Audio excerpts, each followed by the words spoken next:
Si vous aimez le mystère, le paranormal, et que vous souhaitez en savoir plus sur les recherches en cours, eh bien, restez avec nous sur Fréquence Évasion et découvrons ensemble en compagnie de scientifiques et de témoins les phénomènes que l'on dit surnaturels. Patience, c'est dans une poignée de minutes sur Fréquence Évasion. Loisirs, culture, environnement, économie. Sur Fréquence Évasion, l'info dans le Sud est sans limite. Fréquence Évasion. Fréquence Évasion. Vous écoutez Fréquence Évasion. Aujourd'hui, nous allons parler de transcommunication instrumentale en compagnie de Jacques Blangarin de l'association Infinitude.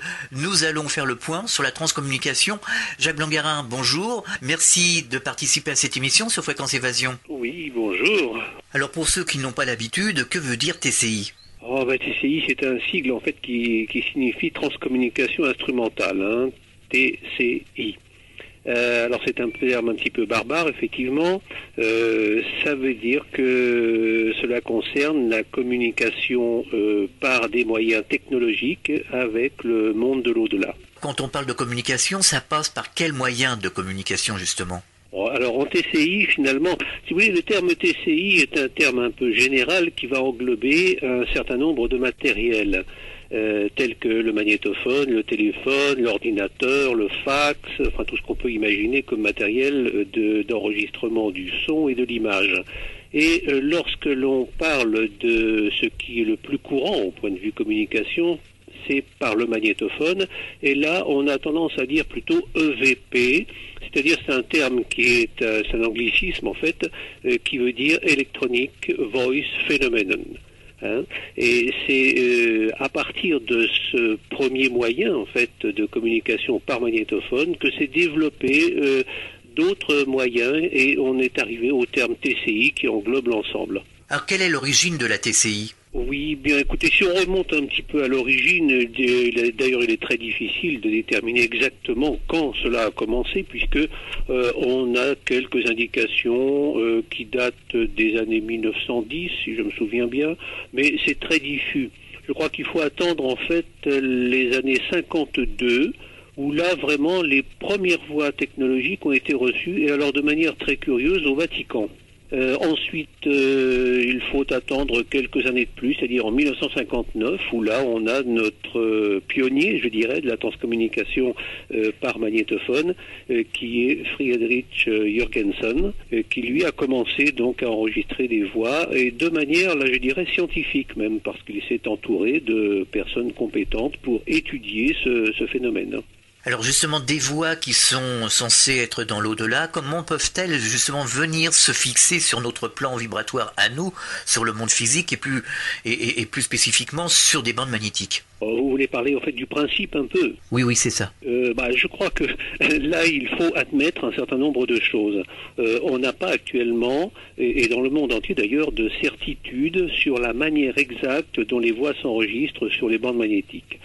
Simplement, c'est que l'on travaille sur des hypothèses. Et une des hypothèses qui est la plus répandue est celle des vibrations. C'est-à-dire que nous faisons tout en sorte de mettre à disposition de ce monde, cet autre monde, un certain nombre de vibrations, c'est-à-dire des bruits en quelque sorte, qui vont être soit présents dans l'environnement où on enregistre, soit générés de manière volontaire, de manière à ce que les entités de l'au-delà puissent intervenir sur ces vibrations, les manipuler, comme on dit dans le jargon TCI, de manière à les transformer en mots et en phrases pour nous informer de leur présence. Alors le plus souvent, vous employez des supports comme l'eau, les voix inversées. Il y a donc différents types de supports, on en parlera tout à l'heure. Comment ça se passe, justement, cette communication avec ces supports ? Absolument. Alors si vous voulez, nous, comme on a toujours un peu l'habitude de classifier les choses, on les a classés en deux grands types de supports. Mais tout ceci étant finalement un phénomène vibratoire.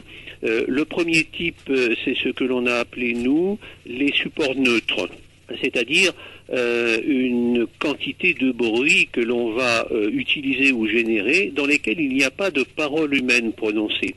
Alors c'est un peu ce que vous venez de citer, c'est-à-dire le bruit d'eau, ça va être le bruit du vent, ça peut être le miaulement d'un chat, l'aboiement d'un chien, tout ce que l'on peut imaginer comme bruit de la nature, et là on ne peut pas être exhaustif bien sûr, dans lesquels il n'y a pas de parole humaine prononcée. Alors là, dans ce cas-là, on va obtenir la plupart du temps des chuchotements, voire des voix, si vraiment les circonstances sont favorables. Ensuite, si l'on veut obtenir des voix et avec une énergie un peu plus importante, à ce moment-là, on va utiliser des supports que l'on appelle des supports de voix. C'est-à-dire que l'on va prendre un poste de radio cadré sur une émission en langue étrangère, puisque nous attendons en général du français. Ce sera plus facile à détecter dans une langue étrangère, et on va se cadrer sur soit un poste allemand, un poste hébreu ou un poste chinois, enfin des langues qui sont très très éloignées de la langue française. Si l'on n'a pas possibilité d'obtenir par la radio, par le poste de radio, on va utiliser une cassette préenregistrée avec un texte dans une de ces langues étrangères. Alors vient ensuite le travail de l'écoute, il faut avoir une bonne oreille pour essayer de décrypter justement ce qu'il y a inscrit sur la bande. Voilà, là on vient de parler bien entendu de tout ce qui concerne l'enregistrement par lui-même. C'est quelque chose, je dirais, qui est relativement simple, à condition peut-être d'avoir l'environnement nécessaire et puis l'énergie spirituelle, semble-t-il, qui soit un petit peu nécessaire pour pratiquer cette TCI. Le plus compliqué dans la TCI, bien entendu, c'est l'écoute par elle-même, où là, il faut avoir une oreille, je dirais, très fine, d'une part, et une oreille qui ait la capacité, associée au travail du cerveau, bien entendu, de dissocier les bruits des voix, des messages que l'on peut avoir dans ces bruits. Et je crois que c'est là la plus importante capacité qu'il faut avoir pour un transcommunicateur. Il existe 3 catégories de voix, les voix de classe A, B et C. Écoutez, moi là, ce que l'on a nous comme expérience, bien entendu, c'est que nous avons très souvent, et c'est d'ailleurs le cas pour la plupart des personnes qui commencent à enregistrer en TCI, très souvent des chuchotements. Ensuite, on a ce que nous avons appelé, nous, les voix constituées. Alors là, c'est un cadeau, je dirais, parce que ce sont des voix qui apparaissent de manière presque spontanée, qui sont très belles, s'apparentant très fortement à la voix humaine et généralement reconnaissables. Et ensuite, on a les voix reconstituées à partir de tous les supports de voix dont je vous ai parlé précédemment, c'est-à-dire sur des langues étrangères. Alors, il existerait des voix qui sont obtenues sans support? Oui, bien sûr, mais j'ai tendance à dire que c'est un petit peu surfait de dire sans support, parce que vous savez, dans n'importe quel environnement dans lequel vous allez vous trouver, il y a automatiquement un niveau de bruit. Même si vous ne le percevez pas à l'oreille nue, il y a un niveau de vibration qui est présent et qui peut être mis à profit pour l'enregistrement. Vous voyez, par exemple, lorsque vous utilisez une cassette normale, comme on utilise sur le magnétophone, cette cassette a toujours un bruit de fond. D'autre part, le magnétophone génère lui aussi un bruit de fond. Et tout ceci est mis à profit par nos entités pour transmettre leur message. Alors c'est peut-être un petit peu faux de dire que on est capable d'enregistrer dans un environnement sans aucun support, voyez. Est-ce qu'on a déjà pu enregistrer des voix sur des appareils qui étaient débranchés?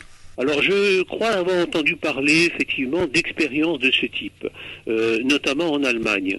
Mais j'avoue que nous n'avons jamais, réalisé ce genre d'expérience personnellement. Je sais aussi que il y aurait des messages qui se seraient inscrits sur des cassettes qui n'auraient pas été dans le magnétophone. C'est-à-dire en fait une cassette que vous avez sur le bureau et des choses qui peuvent s'enregistrer dessus. Mais là, j'avoue que c'est un peu du domaine du subjectif plus, si vous voulez, parce que nous, on n'a pas cette expérience-là, on n'a pas fait ce genre d'expérience. Alors, on obtient aussi des résultats, des voix grâce aux moyens technologiques actuels, comme l'ordinateur, par exemple. Oui. Alors, vous faites bien de parler de l'ordinateur, parce que c'est vrai qu'on a constaté au cours du temps que nos invisibles sont très très avides de nos moyens techniques, de toutes les nouveautés qui apparaissent, et dès l'instant où l'ordinateur est apparu, il a commencé bien sûr à y avoir des messages. Alors l'ordinateur, c'est intéressant parce que ça permet de recevoir aussi bien du son, c'est-à-dire en fait des paroles, des messages, que de recevoir de l'image, puisque généralement il y a un écran associé à l'ordinateur. Alors, autre évolution, alors il y en a eu de par le monde, pratiquement dans toutes les parties du monde, il y a eu des messages qui ont été obtenus de ce type.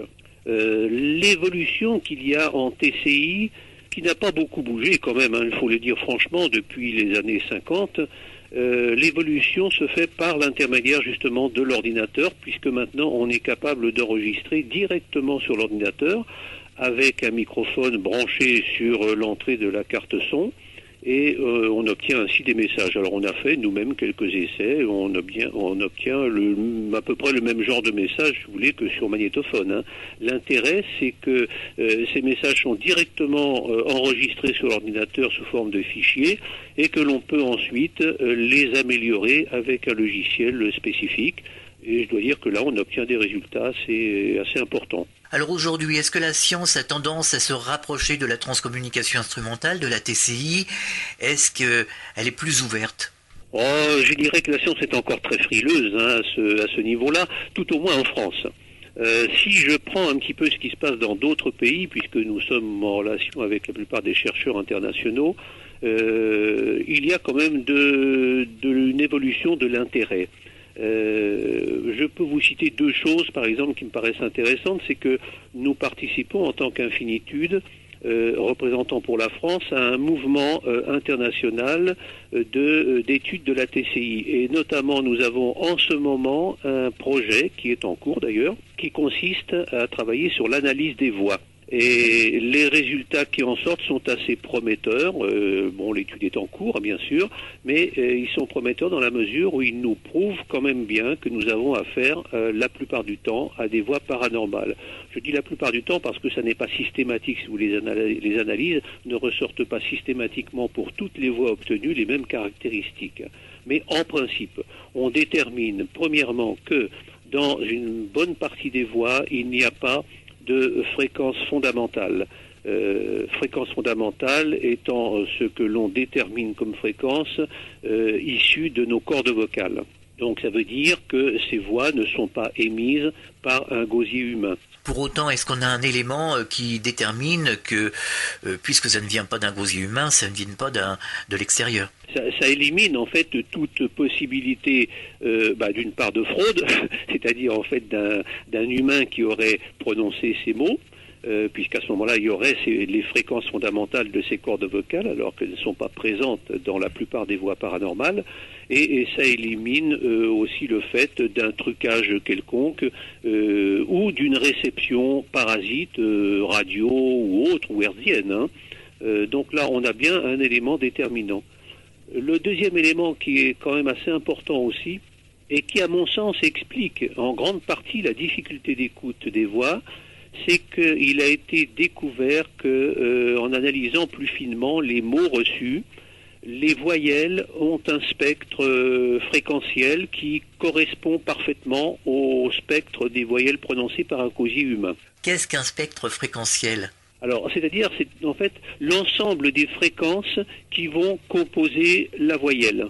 Puisque je vous disais qu'au niveau des analyses, c'est l'analyse spectrale en fait que l'on fait des signaux, des mots que l'on reçoit.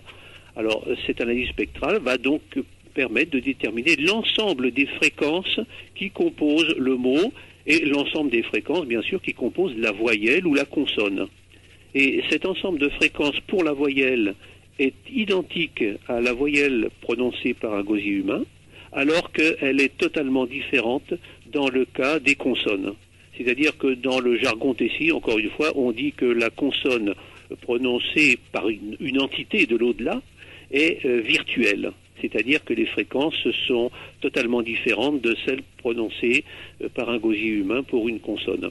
Alors ça explique un petit peu la difficulté de l'écoute, puisque le cerveau, lui, est obligé, à partir des voyelles correctes et des consonnes à moitié présentes, de reconstituer le mot et la phrase elle-même. Alors qu'est-ce qui est si dur dans les consonnes qui fait que c'est très différent par rapport aux voyelles? Très difficile à dire, peut-être par le fait du processus mis en jeu pour la prononciation des consonnes. La consonne, en fait, est quelque chose qui va faire appel à une expulsion d'air du poumon, beaucoup plus profonde, je dirais, que la voyelle par elle-même. Or, comme de l'autre côté, on sait que finalement les organes n'existent plus, il y a une sorte de pensée qui est générée par l'entité pour essayer de reproduire les mots tels qu'il les connaissait sur Terre. Mais comme il n'y a plus les organes physiques, cela peut expliquer, je dis bien peut expliquer, j'en suis pas certain, c'est pas une comment dirais-je, une vérité intrinsèque, c'est une hypothèse pour l'instant. Alors on est en droit de se poser la question, pourquoi ces entités interviennent? Est-ce qu'il y a un motif particulier? Est-ce que c'est pour envoyer des encouragements, des pensées d'amour, des messages? L'intervention des entités, pour ce qui nous concerne, généralement est sollicitée par nous-mêmes.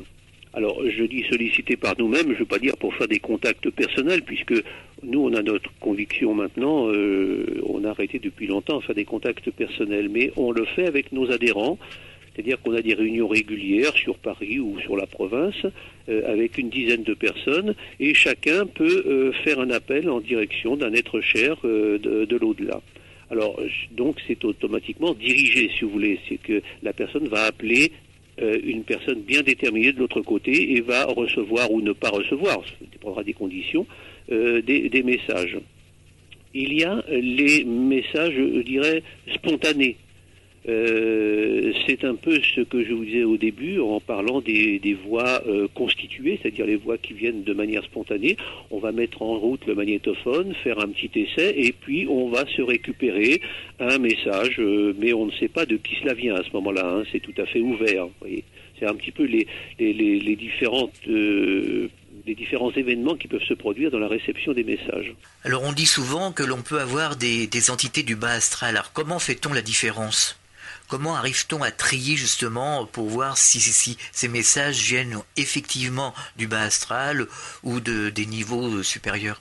Eh bien, là, en fait, je pense qu'il n'y a pas beaucoup de moyens. C'est toujours très difficile, bien sûr.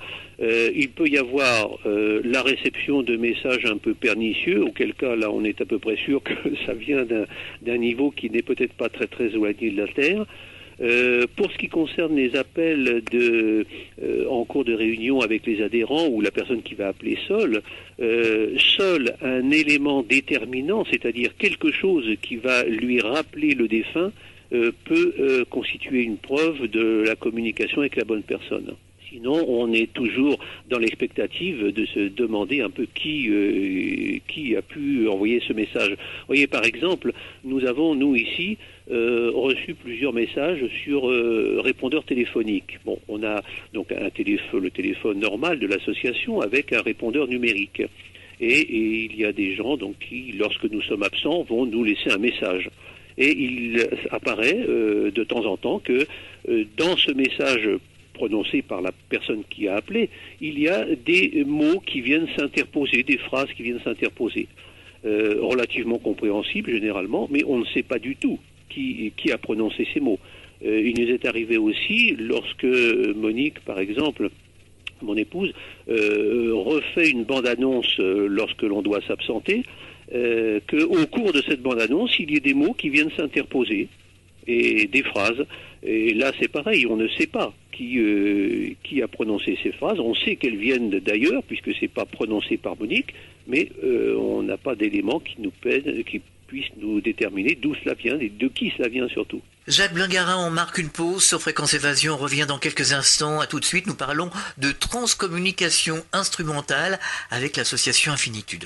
Réactualisez régulièrement toutes vos applications iPhone et Android sur les sites de Fréquence Évasion Radio et Monte Carlo Azur. fréquenceévasion.com, fréquenceévasion2.com et montecarloazur.com. Fréquence Évasion. Fréquence Évasion.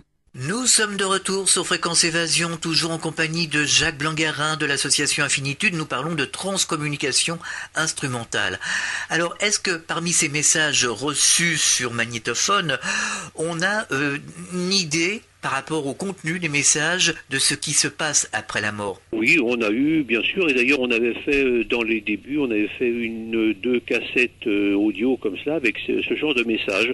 C'est-à-dire que tout dépend un peu de l'évolution de la personne sur Terre, déjà avant son départ, ou bien elle va passer rapidement de l'autre côté et monter dans les différents plans, puisque bon, il nous semble bien comprendre que de l'autre côté, il y a différents plans d'évolution. Et tout va dépendre bien sûr de ses connaissances au moment de son décès. Est-ce qu'elle avait déjà entendu parler de l'au-delà ou pas? Est-ce qu'elle était complètement fermée au sujet ou ouverte? Enfin bon, tout ça, ça va jouer. Et elle va se retrouver dans le plan correspondant à son état d'esprit. Et à ce moment-là, va nous décrire ce monde qu'elle découvre, toutes les découvertes qu'elle va faire, les rencontres aussi, puisque elle va donc rencontrer des êtres de la famille ou des amis qui sont partis avant. Oui, on a pas mal de messages de ce type qui nous disent un peu comment ça se passe de l'autre côté. Alors on dit que les entités ont été accompagnées par des guides. Est-ce que vous avez des messages qui vont en ce sens? Est-ce qu'on vous a déjà parlé de ça par l'intermédiaire du magnétophone? Oui, ça on l'a constaté aussi. Alors encore une fois, ce que je peux vous dire, moi, c'est par rapport à l'expérience que nous avons. Hein, ça n'est pas parce que je suis allé de l'autre côté, malheureusement, je ne suis pas allé, je ne suis pas encore revenu. Mais par rapport à toute l'expérience que nous avons, oui, on a bien le sentiment qu'il y a de l'autre côté les guides qui sont là pour accueillir les âmes qui passent dans l'au-delà. Et particulièrement peut-être dans les cas de départ tragiques. Oui, des accidents de la route, des accidents de l'air, par exemple, de tout ce qui peut constituer un départ brutal. Là, il y a très souvent les guides qui sont là pour recueillir ces âmes, comme il peut y avoir, alors on ne peut pas les appeler vraiment des guides, mais des personnes qui sont passées dans l'au-delà et qui ont pour mission d'accueillir les âmes qui se trouveraient un petit peu perdues. On parle généralement, vous savez, d'âmes errantes. Nous, on parle plus spécialement d'âmes en souffrance, parce qu'elles arrivent de l'autre côté, très brutalement, ne sachant plus où elles se trouvent.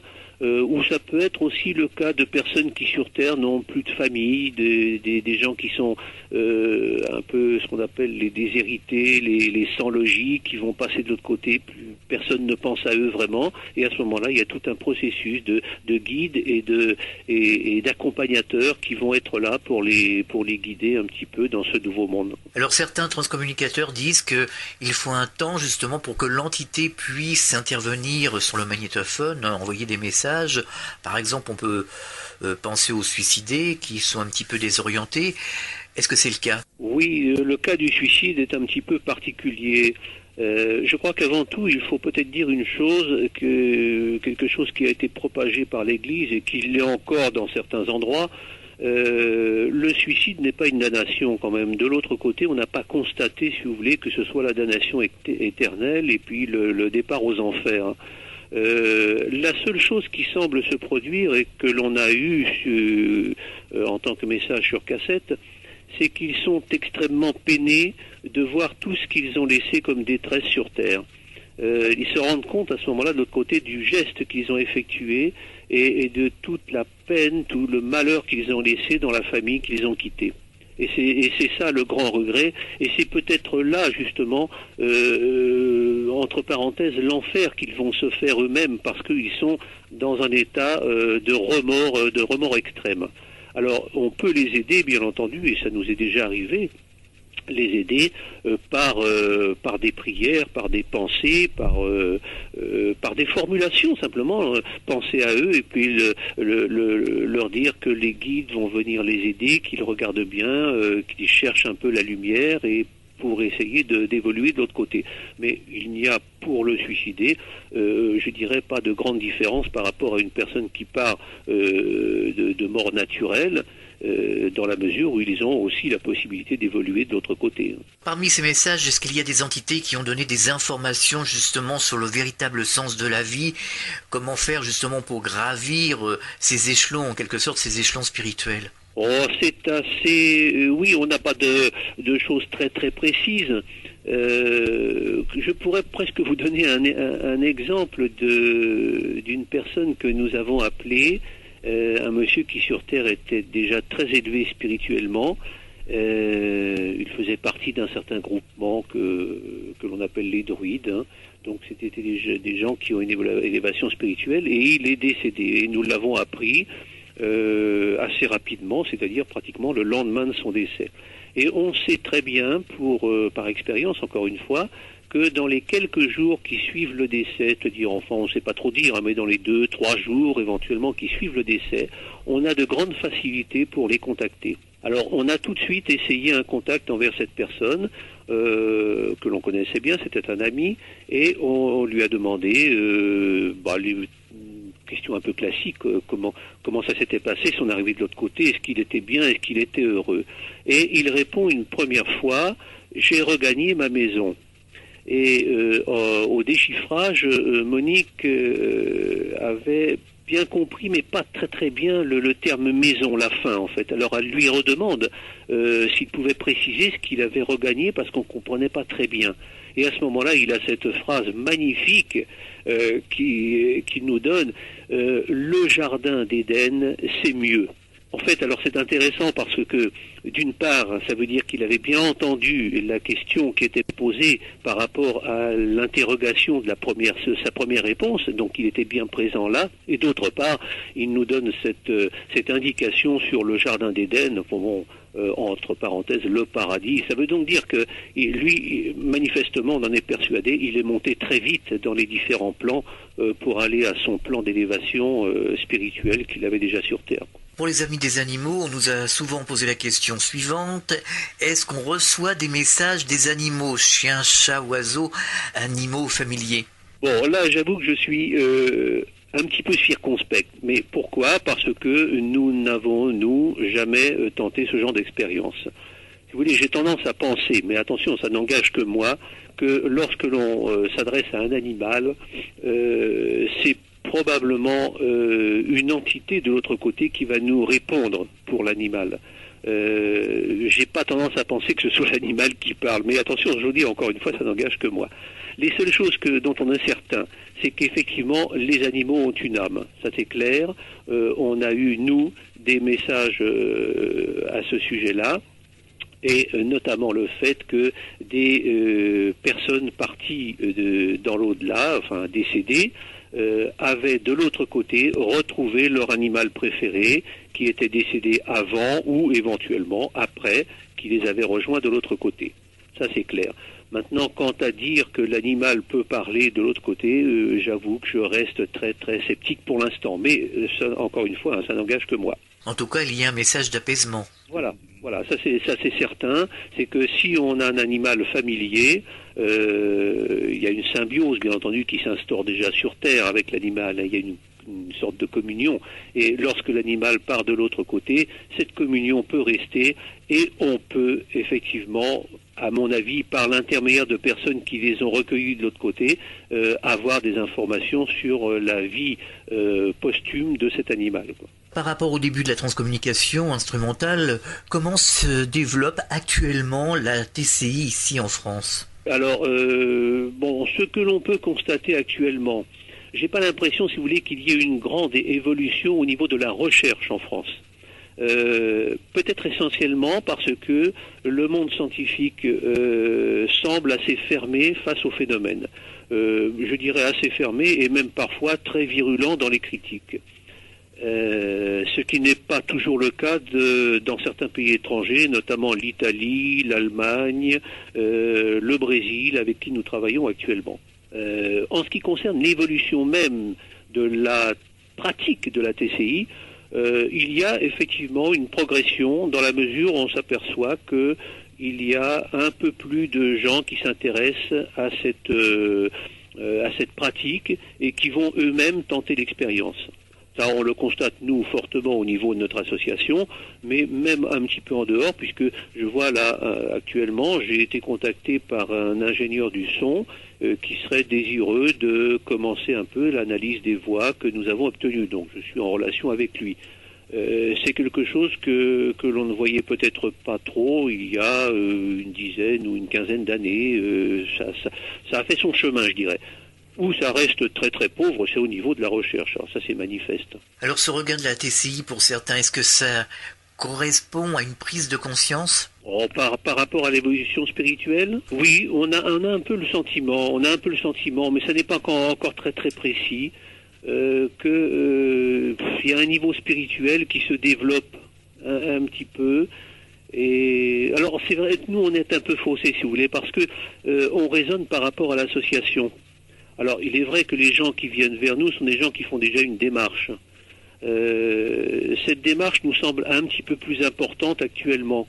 c'est vrai que elle est aussi fonction de l'information que l'on peut donner. Vous voyez, nous, un des buts de l'association, c'est l'information. Donc c'est un peu pour ça qu'on fait des tas de conférences un petit peu partout. Et que l'on retrouve le magazine Le Messager qui est édité par votre association Infinitude. Oui, voilà, donc c'est le phénomène d'information. Mais ça reste encore à un niveau très réduit.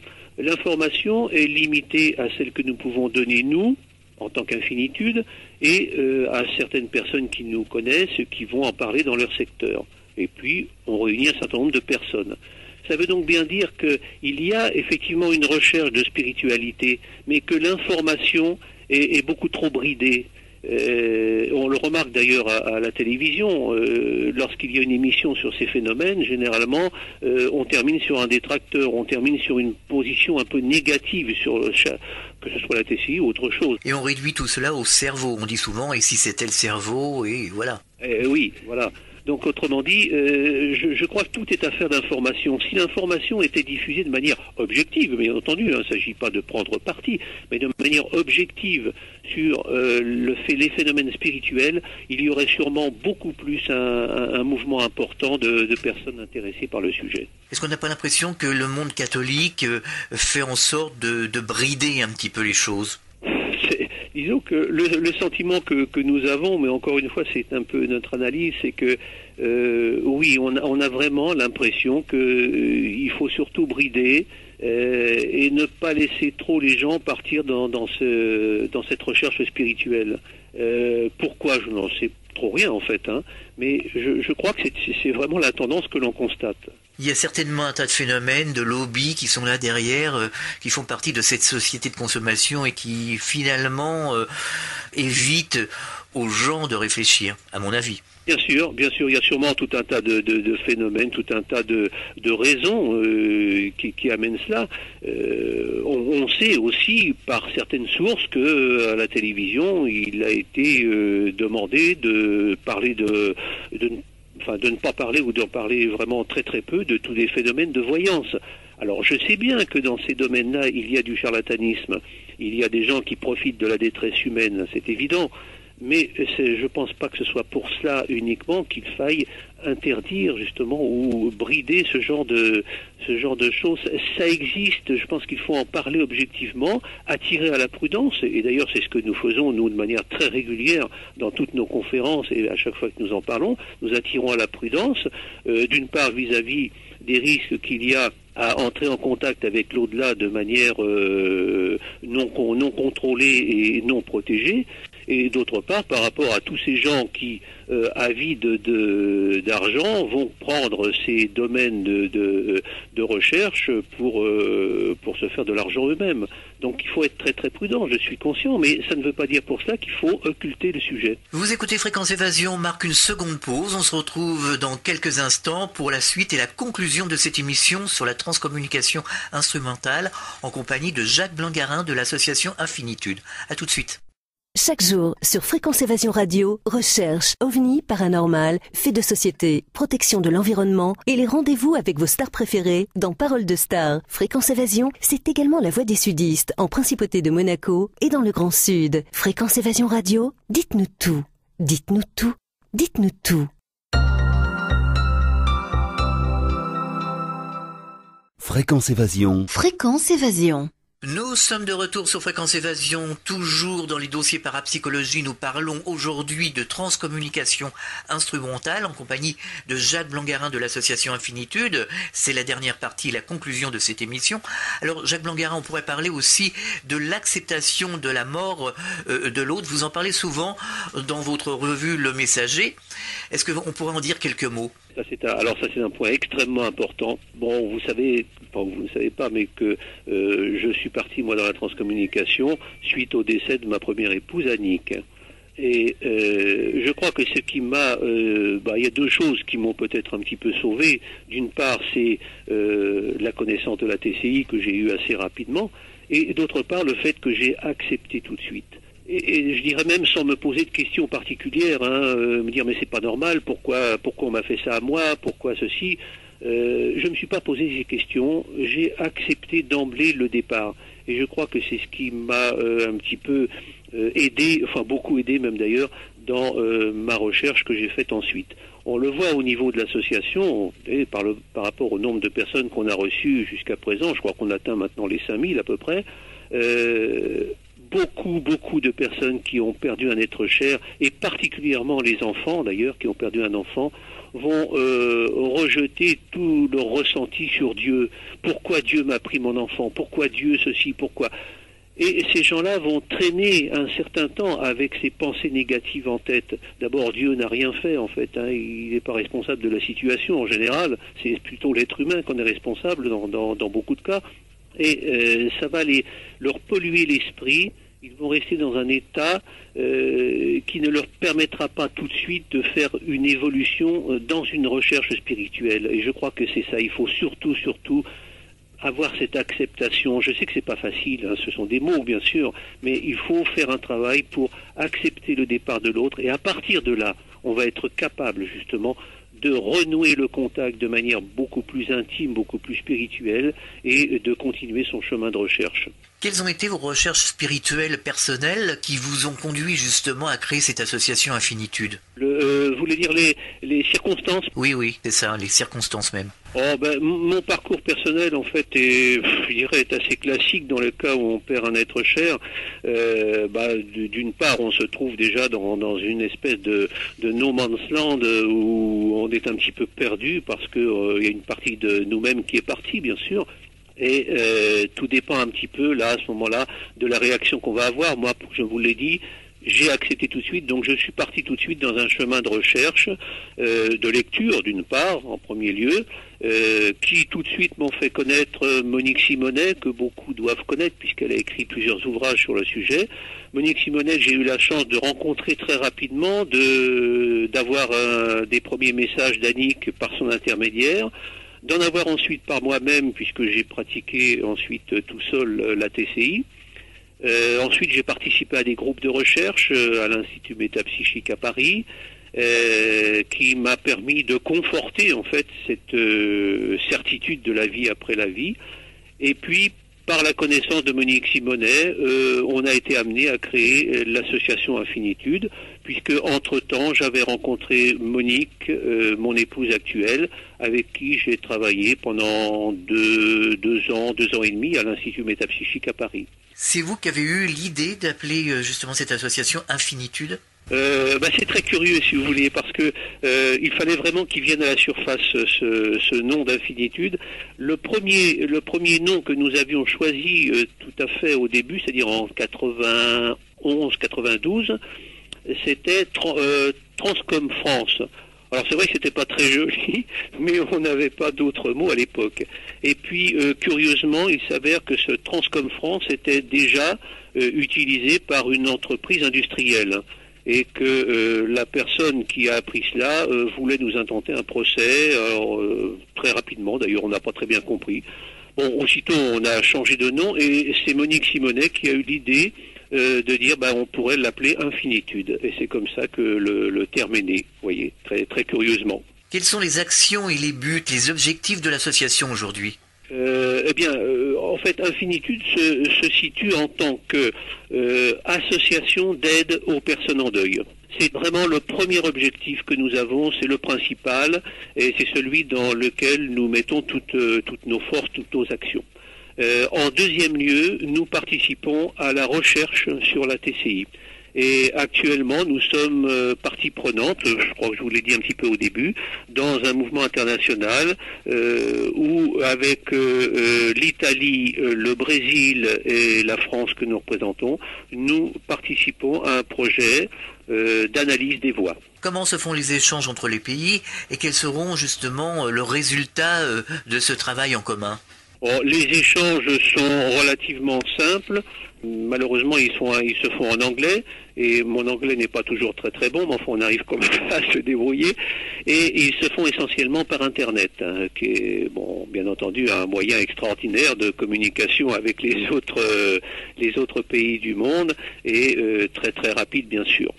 Quels sont les résultats que nous en espérons? Bien entendu, c'est d'avoir le plus d'éléments possible quant à la définition de la provenance de ces voix que nous recevons, quant à leurs caractéristiques aussi par rapport aux voix humaines. Ça d'ailleurs, ce sont des éléments que nous avons déjà un petit peu, on en a parlé précédemment. Et une des espérances aussi que nous avons là maintenant dans les temps à venir, c'est d'arriver à déterminer les caractéristiques correspondantes entre la voix d'un défunt et sa voix lorsqu'il était vivant encore avec nous. Alors pour cela, bien entendu, il faut avoir des enregistrements de cette personne de son vivant, mais je crois que ça s'est multiplié avec le temps, puisque maintenant on a pas mal d'enregistrements de personnes qui, de leur vivant, avaient pratiqué le magnétophone. Hein.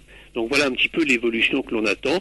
Et bien entendu, ces résultats seront transmis aux différentes parties et publiés dans les différents journaux qui existent au niveau des associations ou au niveau de la diffusion. Alors l'association Infinitude s'intéresse aussi aux photos paranormales, aux photos qui sont un peu étranges. Alors c'est vrai que là c'est un domaine un petit peu particulier, c'est ce que j'appelle les photos étranges, sans les appeler encore photos transcendantales comme c'était le cas au début du siècle dernier. Là c'est un intérêt, je dirais, un petit peu personnel, mais qui découle sur un intérêt général, parce qu'on a constaté depuis quelque temps que ce genre de photos réapparaissait de manière assez importante. Difficile, là encore une fois, de donner des informations très précises, parce que il semble que personne ne soit vraiment capable d'expliquer comment ces photos sont générées.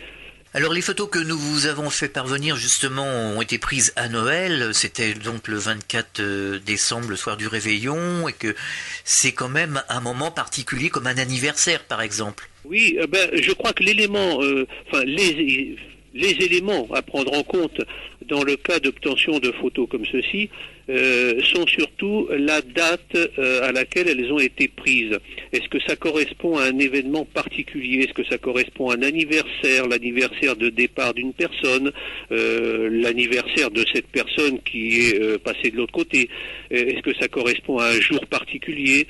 Vous voyez, je crois que il faut réunir ces éléments, sinon on ne peut pas être sûr qu'il y ait un phénomène paranormal dans l'obtention de ces photos. Ce que l'on sait quand même de manière assez certaine, c'est que certaines de ces photos ont été analysées par des professionnels de la photographie et que personne n'est capable d'expliquer comment cela peut se produire. Alors il y a différents types, hein. Vous avez les photos que vous m'avez envoyées, c'est-à-dire avec ces traces un peu blanchâtres. Il y a des photos avec ces traces blanchâtres de manière beaucoup plus définie, c'est-à-dire que on va avoir une trace qui va traverser toute la photo, par exemple, et qui va éventuellement prendre son origine sur la tête de quelqu'un ou sur le corps d'une personne qui est sur la photo. Bien souvent, d'ailleurs, l'origine va être un enfant. J'ai pas mal de photos de ce type où c'est un enfant duquel partent ces traces lumineuses. Et il peut y avoir aussi des photos sur lesquelles il y a des ronds lumineux. Alors, aux États-Unis, ils appellent ça des orbes, hein, O-R-B-S, et il y a des études qui se font actuellement sur ce phénomène, ayant peut-être un petit peu trop tendance rapidement à l'assimiler à des énergies. Là, j'avoue que je ne sais pas trop, mais je sais que beaucoup de chercheurs parlent d'énergie dans ces formes lumineuses qu'on obtient sur ces photos. Alors, est-ce qu'il y a des visages qui se forment sur certaines photos ? Effectivement, là on a un autre niveau, je dirais, de manifestation sur photo, où on peut avoir un visage, où on peut avoir même un personnage. Moi j'ai aussi une très belle photo sur laquelle apparaît un petit enfant en superposition un petit peu des autres personnages de la photo. Alors, mais ça, je dirais que là, c'est vraiment un cadeau extraordinaire. Elles ne sont pas très très fréquentes, mais ça apparaît, ça existe effectivement actuellement. Alors, toutes ces manifestations qui nous sont envoyées, vous en parlez régulièrement, hein, votre association Infinitude, notamment dans le Messager. Oui, alors bien sûr, là, les signes, nous en parlons beaucoup d'ailleurs, et c'est un thème aussi d'ailleurs que nous développons dans les conférences, parce que c'est quelque chose de concret, là, si vous voulez. Lorsqu'on parle d'autres de personnes qui ont eu des visions, qui ont vu quelque chose, qui ont entendu quelque chose, mais là, dans ces cas-là, on n'a pas de traces vraiment précises, alors que dans le cas du signe concret, je m'entends, là, on a des traces, ça va être soit le phénomène de la photographie dont on vient de parler, ça peut être des phénomènes de déplacement d'objets dans un espace d'une maison ou d'autre chose, enfin d'une salle éventuellement. Ça peut être une matérialisation aussi de personnes, ça peut être une transformation d'objets.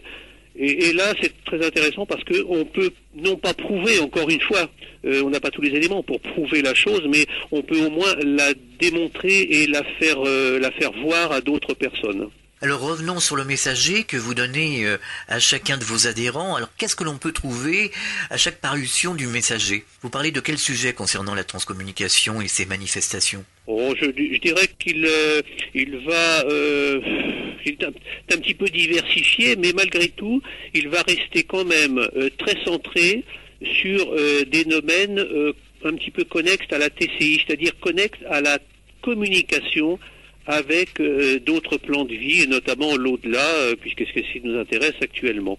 On va donc retrouver beaucoup d'articles sur la transcommunication instrumentale, sur son évolution, sur les résultats que l'on peut obtenir, sur la prudence à observer, bien entendu, vis-à-vis de ce phénomène.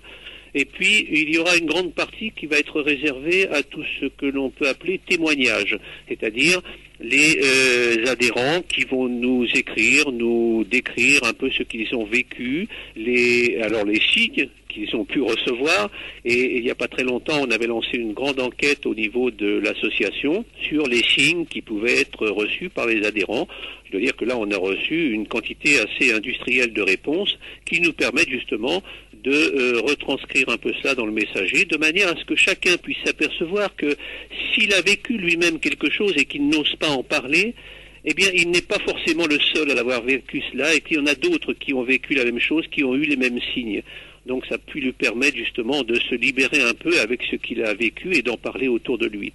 Et puis, autre partie intéressante du messager, c'est l'évolution de la recherche dans le monde, puisque, comme je vous l'ai dit tout à l'heure, on était en relation avec la plupart des grands chercheurs internationaux dans le domaine de la TCI. Et à chaque fois, des couvertures et des dessins magnifiques sur ce messager très ouvert à la spiritualité. Alors ça dépend, ça dépend un peu. Si vous voulez, notre recherche au niveau de la première page, c'est de mettre quelque chose qui est un caractère artistique et plus spécialement spirituel. Alors c'est vrai que ça nous amène à une petite recherche un peu d'artistes dans cette mouvance. Alors on cherche ça un peu sur Internet. Et puis on a aussi parfois on a des adhérents qui se sont développés un sens artistique après le départ d'un être cher. D'ailleurs c'est ce que j'appelle un petit peu l'art-thérapie. Ça leur permet justement de développer quelque chose. Et en général, d'ailleurs, c'est en relation avec l'être cher qui est parti de l'autre côté qui va les guider à partir de son monde pour réaliser soit un dessin, soit de l'écriture, ou autre manifestation de leur part.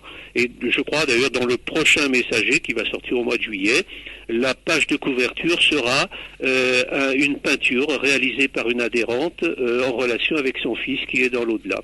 On recherche toujours à ce qu'il y ait cette partie un petit peu spirituelle dans la présentation de cette couverture. Alors évidemment, l'association Infinitude fait des conférences un peu partout en France.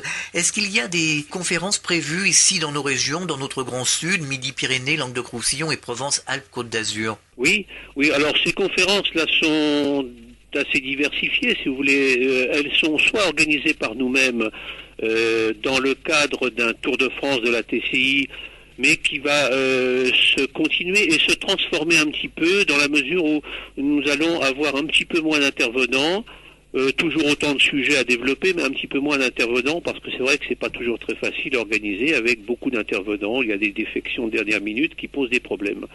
Et puis il y a des conférences qui sont organisées par d'autres associations ou d'autres personnes à leur initiative et qui nous demandent à ce moment-là d'intervenir.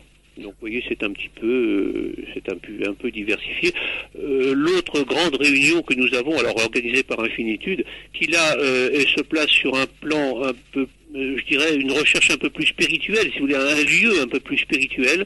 C'est ce qui se déroule à la basilique de Montligeon, dans l'Orne, une fois par an et sur 3 jours. Alors justement, concernant les dates, eh bien, vous pourrez les retrouver sur le site Infinitude. On va donner les coordonnées justement pour que les auditeurs de Fréquence Évasion qui nous écoutent actuellement puissent se rendre sur votre site et obtenir des renseignements concernant la transcommunication en général, mais aussi les dates de conférences, le Tour de France de la TCI, etc., etc. Oui, alors bien les coordonnées, l'adresse elle-même, c'est Infinitude, le Ménil des Frétiles, 27 250 Les Bottereaux, c'est en Basse-Normandie. Le téléphone est le 02 32 30 57 39. Le site Infinitude sur lequel on peut trouver bien sûr un tas d'informations, écouter des voix, etc.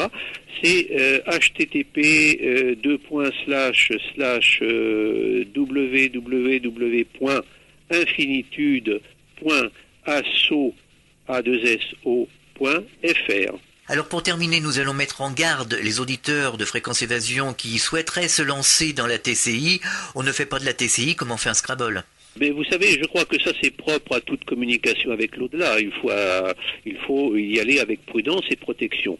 Alors, je dirais qu'il y a premièrement le risque, en termes généraux, de se trouver face à des entités farceuses, voire malfaisantes.